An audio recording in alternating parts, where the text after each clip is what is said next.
A very good morning to all my dear friends. I hope you all are doing good. This is Prashant Mamani and I warmly welcome all of you to Study IQ. Dear friends, today we are surrounded by different gadgets. This includes your mobile phone. It also includes your computer, laptop or any other gadget, right, that I'm sure all of us are using. Now the thing is, have you observed that we do write something and something with the help of these gadgets, right? This includes the comments that we write for any sort of video lecture or any song or anything on YouTube. It also includes our FB or roughly speaking social networking sites, status update and other things, right? Then we use this real-time message system like WhatsApp and other thing for communicating with different people. Now the thing is, dear friends, that if you see the person who do get success in their professional career, right, you will find one thing in common is that their communication skills, right? It is very important in today's era. Your IQ level is something that is, you can say, the days are gone when IQ level was the only thing that on which you will get success. But now those days are over. It is your interpersonal skill, how you communicate with your colleagues, how you communicate with your team players and other things. These are the things that matters a lot nowadays, and I would suggest you guys to just try these 3 words, right? I'm sure you know about these magic words. Whenever you write something, see if you can fit these 3 words in it, right? If you can add please or thank you or sorry in it, and see the way it will have a positive impact on the people to whom you are communicating with. This applies to both writing as well as speaking too. With this, dear friends, please allow me to introduce all of you to our pen drive and tablet courses for different exams like SSC, Bank, UPSC and other government exams. StudyIQ provides you pen drive and tablet courses. They are designed by the best faculties of our country. And if you want to know more about it, all you have to do is check out StudyIQ.com. Just in case if you have any question or queries, you have chat support available on our portal, as well as you have numbers here that on which you can give us a call. The first editorial that we have is pertaining to Myanmar, China, Bangladesh. Now the thing is, let's start with where these 3 countries are in context of each other.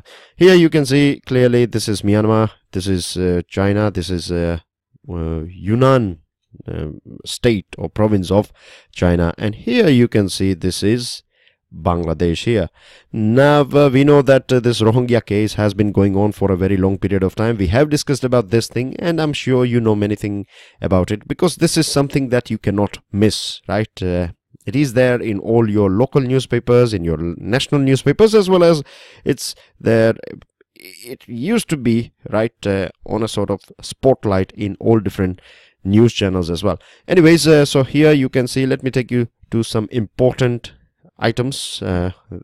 Here see you have Bay of Bengal here. This is the country Bangladesh, and here you have this Burma or Myanmar.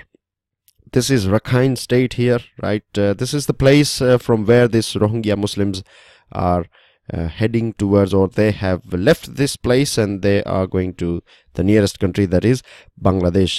You can also see there is a river here, and this is the river which was in news because many sort of accidents took place in this river. So remember, this Naf river is a very important river.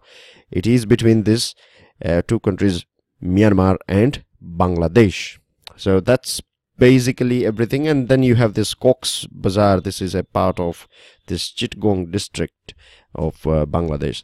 So these are all important things. Now the other thing that I would like to draw your attention to is that since this thing, or you can say this whole Rohingya issue, nearly 6,25,000 Rohingyas have fled to Bangladesh. We know that Bangladesh is one of the most populated or densely populated country in the world. Then nearly 40,000 Rohingyas have been here in India, and if you see overall situation of Rohingyas, then we find that since 1970s, right, they have fled to different countries, and many people have died in this part or in this waters as well because of their boats getting capsized and things like that. So the situation, overall situation of this community is not that good. Even in the country, or even in this Rakhine state or in Myanmar, they are treated very badly. They are not considered as a citizen of Myanmar, and this is going on. This sort of treatment is being given to them since the military rule, and at present as well there is a democratic government or run by Aung San Suu Kyi, but the stand that is taken by her is a little bit weak. But anyways, why this thing is in news, or what are the important things that we find in this editorial, is basically the Chinese foreign minister. He traveled to Bangladesh and Myanmar, and he traveled there with a proposal, right? Now the thing is, the agreement between this Myanmar and Bangladesh, right, to sort out this Rohingya refugees issue, and to send them, or this Myanmar said that okay, we are fine, we are going to take back all these refugees that have entered into your country. Of course, it has placed some sort of you can say condition like ID thing. They are asking for ID. Myanmar is saying that without ID we won't allow anyone to come in. Now this is a big thing, but anyways, the intervention of China has at least created a sort of ground, you can say, or it has created a solution or situation in which we can sort out a thing of or the problem of this Rohingya people. Now the thing is that both, right, the main plan is that both countries, this Myanmar and Bangladesh, will sit together, and if there are any sort of crisis, then they will try to find out the solution of this Rohingya issue in future, and the current one as well. The other thing that we have to keep in mind is that still the ceasefire in Rakhine state has not taken place. We know that the military has entered into this Rakhine area, and because of this thing, many Rohingyas, many people left their towns and villages, and their homes and other things were burned down by military. So the ceasefire has not yet signed officially, but intervention of China can be said. It is a sort of a thing, because we know that China is a very heavyweight country here, and it is sharing a border with this beg your pardon, it is sharing border with Myanmar. Now why China is interested? The main question is because the main reason is because China's economic interests are with this Rakhine state. If you observe here, see the map here, then you find that there are three important things going on in Bay of Bengal. One is offshore gas production, the second one is gas terminal, and the third is deep sea port. Now in this deep sea port itself, China has invested $7.3 billion. Can you imagine that? $7.3 billion. And when we talk about this oil and gas facility, then it has invested $2.45 billion. So nearly, you can say, roughly speaking, we are talking about what, $10 billion here, or something more than that. And with this this oil and gas thing will provide a sort of energy security for this part of China. So China has invested heavily in this part, and it wants to ensure that everything is peaceful here, so that it can carry on its projects in this part of Bay of Bengal. The other thing is that it is important for our country as well, because this Kaladan project, yesterday I gave you a question on this thing, and I'm sure many of you know now that this Sitwe port and Kaladan project is possible only when this Rakhine state, right, is in a sort of peaceful state. So Rakhine state, I mean to say the region of Rakhine, is in peace. Only then we would be able to continue this Sitwe and Kaladan multimodal transit corridor.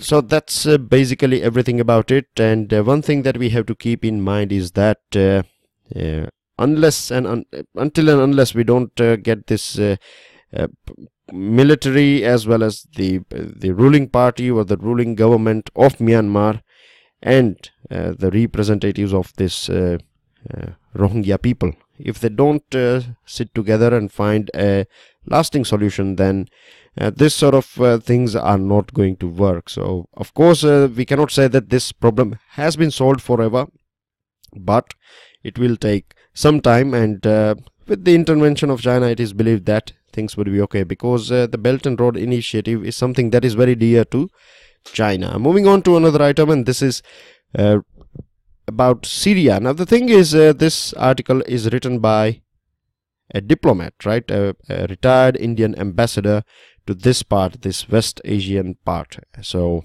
as I have told you, again I would like to say that wherever you find this sort of articles written by diplomats who have worked here, then itself it indicates that they are talking about the things, or you are not only reading a thing or going through an article, it is a sort of you can say their lifetime's experience, right, that they are sharing with us. So in this sense, this sort of articles become very important for us to go through. Now this is the portion that we are talking about. This is Syria here, as you can see on your screen. One more thing that I would like to highlight about Syria is that it is sharing a border with Mediterranean Sea, because twice they have asked you a question. I'm talking about Civil Services Examination, right, UPSC. In UPSC they have asked twice this question, that you have to identify which countries or which country or countries are or is or are landlocked in this portion. And the other second question was something like which country is sharing its border with this Mediterranean Sea. So I have told you earlier that there are high chances that in different exams they could ask you a question about East Asia, right? This is of course West Asia, then this time we can get a question on East Asia. So make sure you have a very good understanding of East Asian countries. Now the conflict that is going on in Syria for a very long period of time has killed nearly 4 lakh people. Can you imagine? 4 lakh people have died, was the Syrian people. Then 19 million people, right, that is over a third of its population, has been displaced, and the fifth have sought refuge outside the country. Some of them are living in this portion here, some of them are living in Jordan, this area, right? So the situation of Syrian people is you can say very bad, right? It is very bleak. Now see, the thing is, we know that ISIS, right, the name itself, you know that Islamic State of Iraq and Syria, right, the whole origination of this terror group took place in these two countries, and the political situation that was going on, or that is going on at present, has at present things are a bit better when we talk about ISIS, right? Most of the countries, if we talk about Iraq, then as well Iraq has managed to curb this ISIS, and Syria as well has nearly destroyed this ISIS hubs in its country. But if we go back a little bit, somewhere around 2014, right, then we see 13 and 14, particularly the 2014 era. At that point of time, this whole ISIS group got all its strength and things because of the political situation that were going on in Syria. There are a few countries who are supporting this Syrian regime, and there are a few countries that are opposing it, or they are not happy with Bashar al-Assad, who is the president of Syria. Now again, going back to this map here, we have talked about this thing, but for new listeners I would like to say that you have two major players here in West Asia. One is Saudi Arabia and the second one is Iran. Now I'm sure you know about this thing. Living in India, we are quite familiar with this thing, that you have predominantly two branch of Islam, right? You have one is Sunni Muslims, right, and the second one is Shia Muslims. Now Iran is a Shia Muslim country, and Saudi Arabia is a Sunni Muslim country, and then you have different countries in this region, this West Asian region. Some of them are Sunni Muslim country and some of them are this Shia Muslim country. And a couple of days ago we were talking about this portion as well: Yemen, Bab al-Mandeb and Aden and Sana'a, and there are special video lectures as well. If you want to know more about this thing, then there is a special lecture on Kurdish referendum, and there are some other lectures as well on our YouTube channel. So tomorrow is Sunday and today is Saturday, so if you have time, then go through it if you want to know more about the political or this religious situation in this part of the world. Anyways, so this is the thing, and it's not only about religion, it is also about oil, and it is also about economy, and it is also about who is going to be the boss in this part of the world, or in this Middle East or West Asia.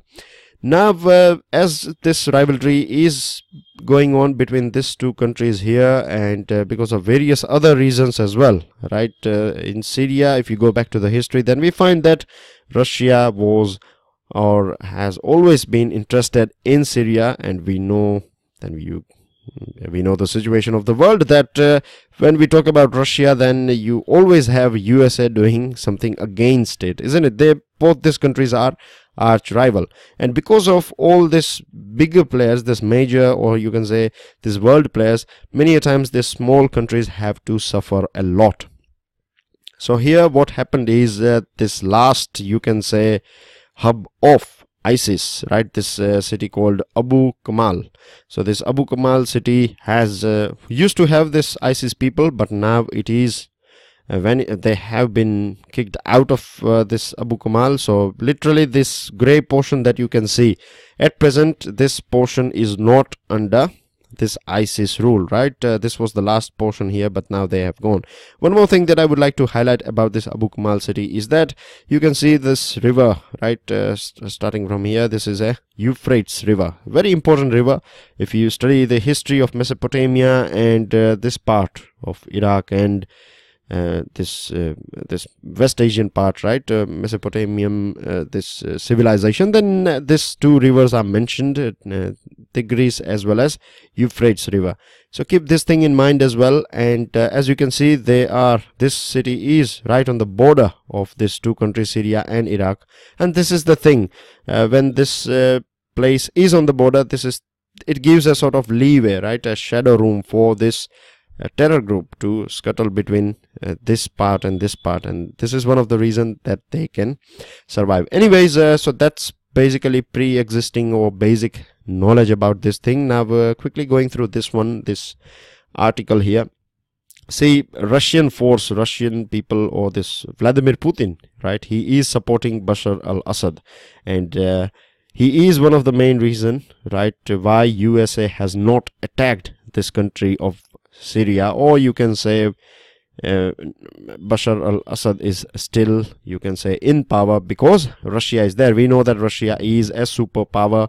When I say superpower, I'm talking about Russia's status in United Nations Security Council. It is part of this permanent 5 country, and it is using its veto power and things like that. Apart from that, it is a very strong country.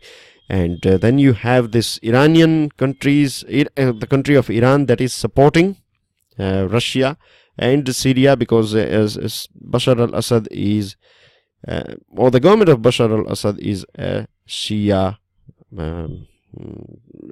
led, you can say, or he is a Shia Muslim basically. And then you have this Hezbollah militia from this Lebanon. We have talked about this thing, right? Remember the situation going on in Lebanon at present. This Hariri, Prime Minister, was there in Saudi Arabia, and yesterday we talked about that he has decided to withdraw his resignation. So this is the thing going on here, and UK, France, and this USA, they are against this Bashar al-Assad. Now the other situation that you find here, and this is quite interesting, that at one point of time Turkey is on board when it comes to Iran, and this is Iran and Russia, right? Turkey is supporting the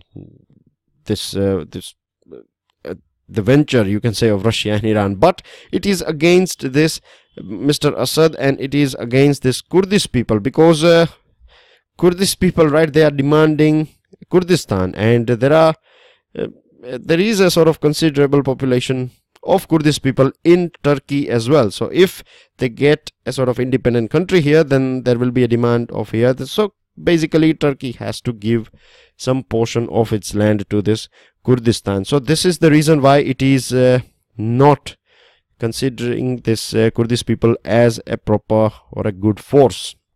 Then we know this situation of this USA and Russia, and then China is also with Russia, and this sort of political games are going on, and it is basically killing this area. Then you have question of fund as well, that okay, if things are okay now, then what would be the future, how we are going to sort this thing out. And recently, a couple of days ago, there was a meeting between Russia, Turkey and Iran, and Riyadh, that is Saudi Arabia, is also going to arrange a meeting. And finally this Saudi Arabian group have decided that they are going to drop this demand of you can say removing Bashar al-Assad. Right, so this is the thing. As you can see, that all these major decisions are taken by foreign countries, and this is a very dangerous situation, because at the end of the day, this Syrian, the country of Syria and the people of Syria, they have to stand on their own feet.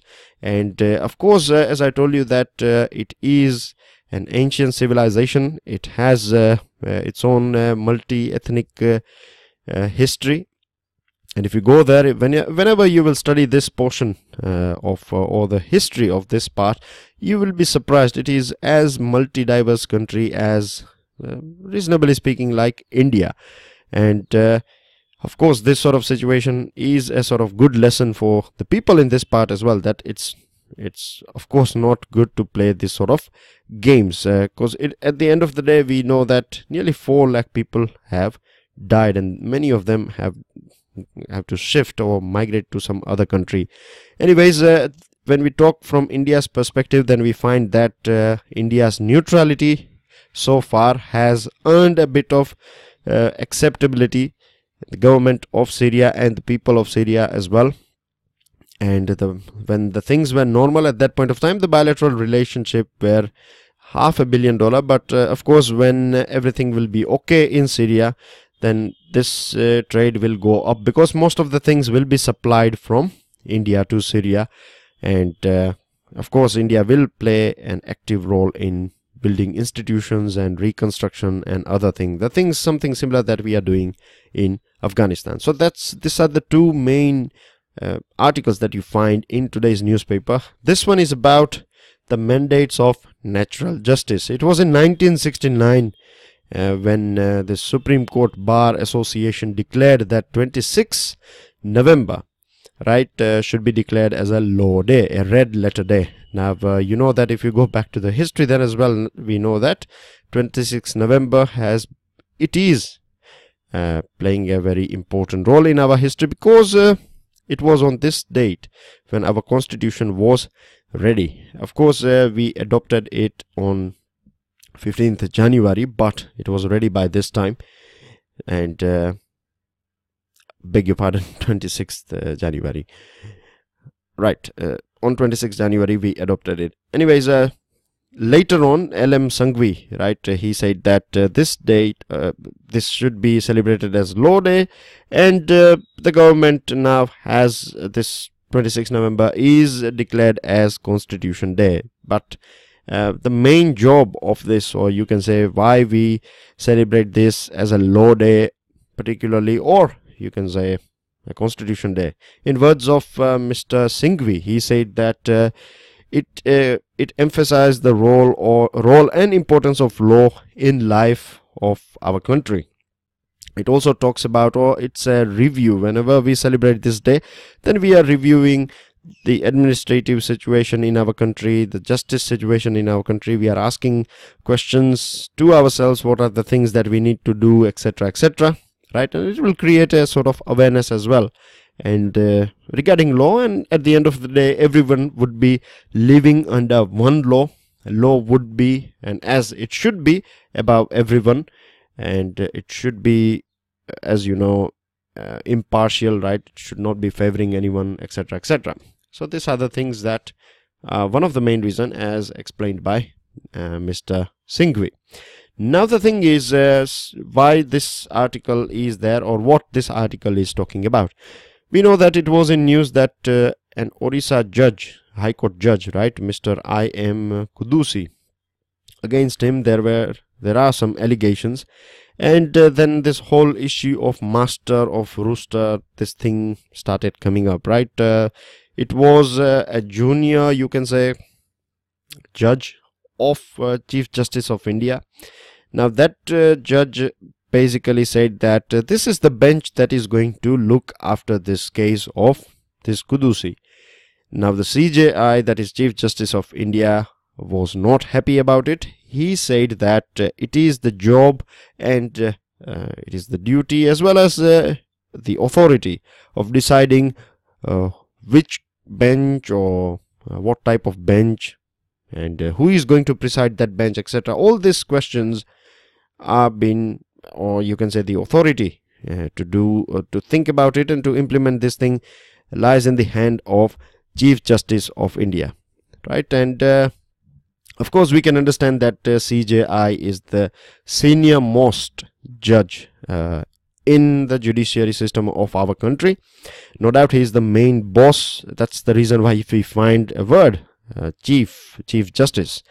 But if we go back 100 years ago, right, and we find this the words of Lord Chief Justice Hewart of King's Bench, what he said, that justice should not only be done but should manifestly and undoubtedly be seen to be done as well. That means what you get at the end of the day, it's not enough. The whole process should be transparent. The whole process of judiciary should be, you can say, it should be ethical, it should be clean, and this reminds us about, or this article talks about this Gajendra Gadkar way.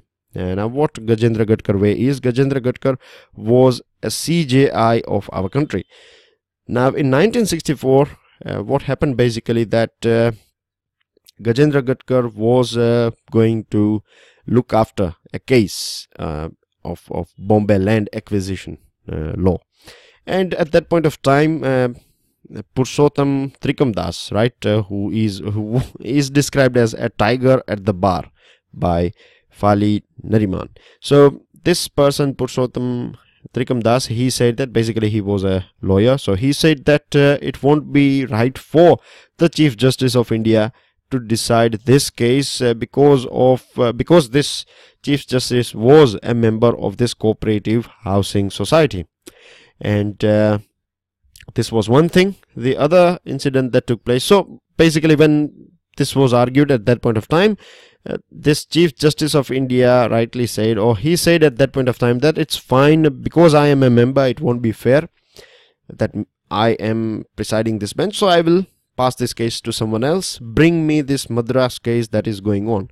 Now when he decided that he is going to preside this Madras case, at that point of time the Attorney General C.K. Daptari, he argued that he said basically to CJI that it won't be fair for you to preside on this bench as well, because whatever the outcome would be will have a sort of direct impact on this Bombay case as well. So you better stay out of this thing. And the CJI said, right, that sounds logical thing. So he stepped down and he decided that someone else will look after these cases. So this was the case at that point of time. And what happens is that if CJI is taking, you can say, being stubborn, and if he is saying that I am the master of rooster and things like that, there are no such written things, right? It is all about understanding, and of course we can learn many things from our past, or the past. When I say our past, I mean to say that the past of our judiciary. So these are some examples that are available to every one of us, and these are the things that we should think about as well, that whether these things are applicable or not. Anyways, this article is about the political situation that is going. This is an editorial, by the way, and it is about this AIADMK's party symbol. You have two leaves here. We know that after the death of Jayalalitha, there Sashikala tried to take over the party as well as the Tamil Nadu Chief Minister's office, and Then there was a political turmoil. Then O Paneerselvam came in, and then he was out. Then you have this EPS. Now you have a joint, you can say there are two factions. There are two different branches of this AIADMK. One is headed by this OPS and the other one is by the current chief minister. And then you have a third faction, right? This is led by this Sasikala, and you have Dinakaran, and there is a sort of power struggle going on within one party. So this is very interesting combo that is going on here. Anyways, so both camps have tried to retain this party symbol, and with this you can also understand that it is the election commission, right? Because the election commission said that the party symbol of these two leaves belongs to this ruling party, right? OPS and EPS, or O Paneerselvam and this Palaniswamy, who is the chief minister at present. Idapadi K. Palaniswamy, that's the full name. Anyway, so it belongs to this people and not to this Sasikala family. And the other thing is that see, this internal struggle that is going on within this AIADMK, right? It is going to, you can say, exacerbate or will increase in severity, because in future we can also see struggle going on between this OPS and EPS, and this is not going to be good for the party. And they have got somewhere around 4 years to go. 4 years they have to go, and any sort of political turmoil will not be good for India, because it is a sort of border country. It is sharing a border with Sri Lanka, and we know that China is trying to increase its presence over there. So in that point, in security, national security point of view as well, it is important that this state of Tamil Nadu remains stable. Now, as I told you that one more thing, that this election commission, right?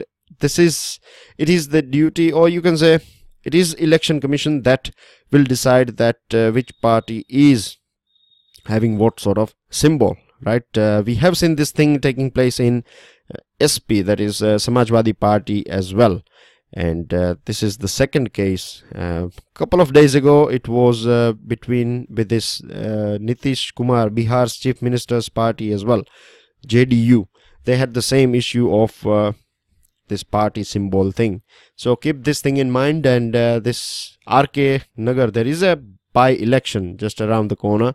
So the result of this RK Nagar election, by-election, will provide us a sort of highlight of how this party is, or in which direction this party is going, whether it is in a sort of positive state or whether it is in a negative state. Because if it is losing this by-election, then it is going to be very bad for this AIADMK party. So that's basically everything about it. Now again, moving on to news item, very, very sad news coming from Egypt. And see, this is the second incident that took place in the continent of Africa. A couple of days ago, we saw that there was a bomb blast in Nigeria, and here you can see there is a bomb blast in Egypt. And the sad thing is that this took place in a mosque. So killing someone in mosque or any part of the world is bad, of course, but imagine that religious institutions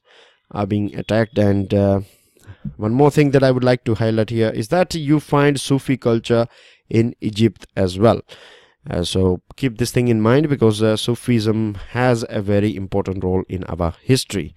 As expected, Pakistan has taken away all the charges against Hafiz Saeed. They consider him, I think, something equivalent to Bharat Ratna should be given to this person, right? Of course, by Pakistan. I don't know whatever their top award is, because they are protecting this person, and they are using this man against India. And it is not only Pakistan, but China is doing the same thing. He was under house arrest. We know what sort of house arrest he would be in Pakistan. Anyways, he has said that he is going to continue this thing that is going on, or you can say the terrorism that he is supporting in Kashmir. He has said that, but of course, we are trying to sort this thing out in both ways. We have Dineshwar Sharma, who is going to talk with the people, and we have our able uniformed forces, they know how to tackle all these intruders and these terrorist people. CBI chief has backed Astana. CBI chief has clarified that all the allegations against Rakesh Astana is wrong. RK Astana is wrong, and he has in fact said that he is an outstanding officer. He has successfully steered many investigations, right? The bigger ones like coal scam, and you have this Lalu Prasad's case and other cases as well. And Attorney General has provided this minutes of this selection committee. Basically, minutes means all the discussions that were taken or that took place between the members of this selection committee during the time of appointment of this RK Astana. So that has been presented to the court. Again, a sad incident in our country. 4 train accidents took place within 12 hours, and this has taken away life of 7 people. Many are injured, and see, this sort of incidents do take place in our country, and which is very sad to know. Just a couple of months ago, we have observed a change of guard in railway ministry, right? Suresh Prabhu resigned because of this thing. Of course, it's not his fault. This is the thing that is going on since longest period of time, right? And to change the culture of any organization is one of the most difficult thing, because you have a struggle. You have some people who have been in railway for, say, for example, 20-25 years. They have a sort of way of doing things, and whenever you try to implement something new, they will say that we have been here since last 25 years, everything was running smooth, etc., etc., right? These people, they do come for a short period of time and they want to change things. This is not going to happen, etc., etc., because of various reasons. So this sort of struggle within any organization is detrimental for the people, for the customers, in this case for the passengers and citizens. This is a very good example here, and I would like to share something about how things work in diplomacy. See, you can see here that Prime Minister of Sri Lanka, right, he is having a meeting with Sonia Gandhi, Manmohan Singh, Rahul Gandhi ji, and Mr. Sharma.